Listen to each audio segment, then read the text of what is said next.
As our nation's consumption of metals and minerals continues to rise, the mining and milling industries, in an effort to meet this rising need, continue their drive for greater productivity. But as often happens in rapid industrial progress, a big advance in one direction sometimes results in a bigger setback in another. In the case of materials handling and hauling in surface mines, production is increased with the introduction of larger capacity front-end loaders and trucks. But at the same time, the number of operator-incurred accidents is also increased.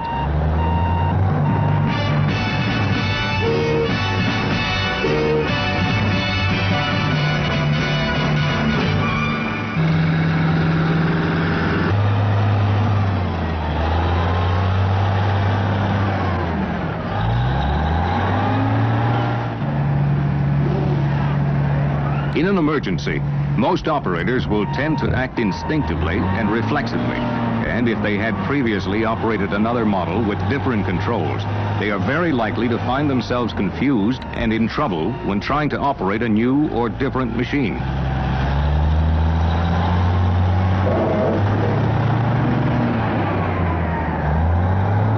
Therefore, it is important that front-end loaders be operated only by persons competently trained and authorized to handle the particular model being used. It is also important that machines be used for the purpose for which they were designed. Unauthorized use and misuse of the front-end loader has accounted for an alarming number of fatalities. For instance, using a dipper or bucket as a workstage or platform is not a safe practice.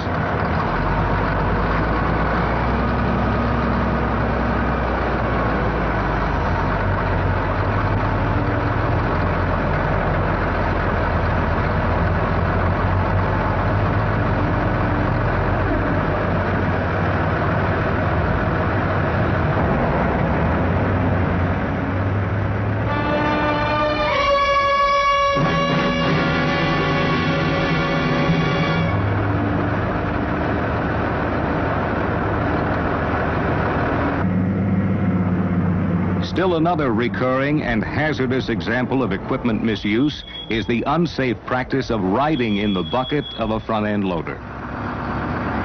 How about a ride to the shop? Sure, hop in. The law and good common sense tell us that men should not ride in buckets or haulage truck beds for the purpose of transportation. Using the loader as a means of transporting men is usually asking for trouble.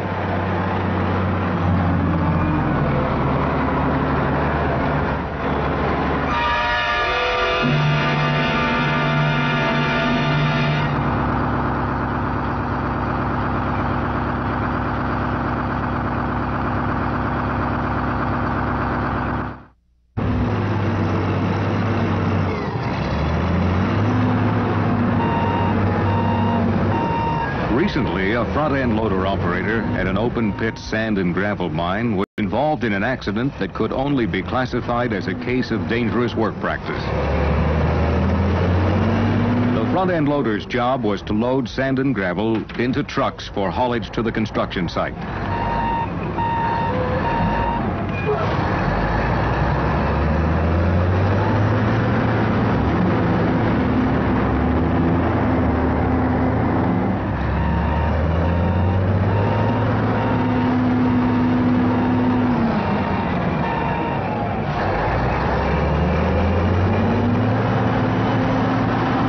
After loading a haulage truck, the loader operator moved his machine toward the high wall, where sand and gravel was mined from a single 35 to 40-foot high bench. Either a bulldozer pushed the material down from the wall, or it was allowed to cave naturally. The loose and unconsolidated high wall was not sloped to the proper safe angle or repose, and therefore was dangerous.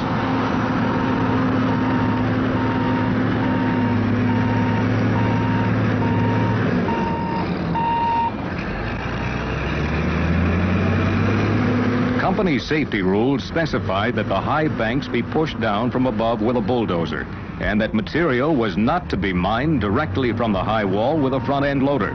Federal regulations also state that men shall not work near or under dangerous banks.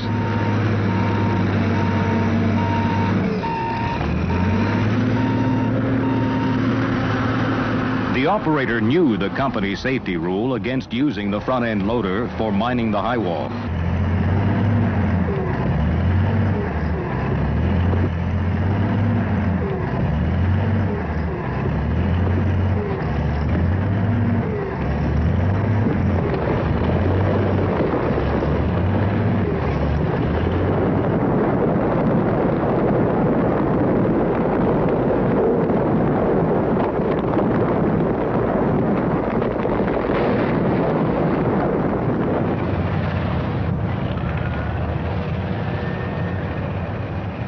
Unsafe, dangerous work practices waste time, damage equipment, and above all, risk human lives. Past investigations have pointed up the necessity for rollover protection and seat belts. But most significantly, they have emphasized the critical, growing, industry-wide need for all mine and mill operators to establish a definite, effective, continually functioning safety training program for their company, and to make every effort to prevent accidents by having their employees actively participate in the program. Give you a little better protection that way. Additional safety factors to consider are: make a thorough pre-operational check of your machine, first with the engine turned off and the bucket lowered to the ground, then start the engine and check the braking system according to manufacturer's specifications. Be sure to check the brakes again before traveling on grades. During operation, wear your safety belt. This is essential in the event of a collision and can save your life if the machine turns over. Chances of surviving a rollover are greatly increased if you remain properly secured in the cab and don't attempt to jump out. Well-constructed berms or guardrails along the hallway may help keep your machine on the road and prevent you from going over an embankment. Much of our mining industry is dependent on the front-end loader. Therefore, if accidents are to be prevented, proper safety training and instruction of the operators is of utmost importance.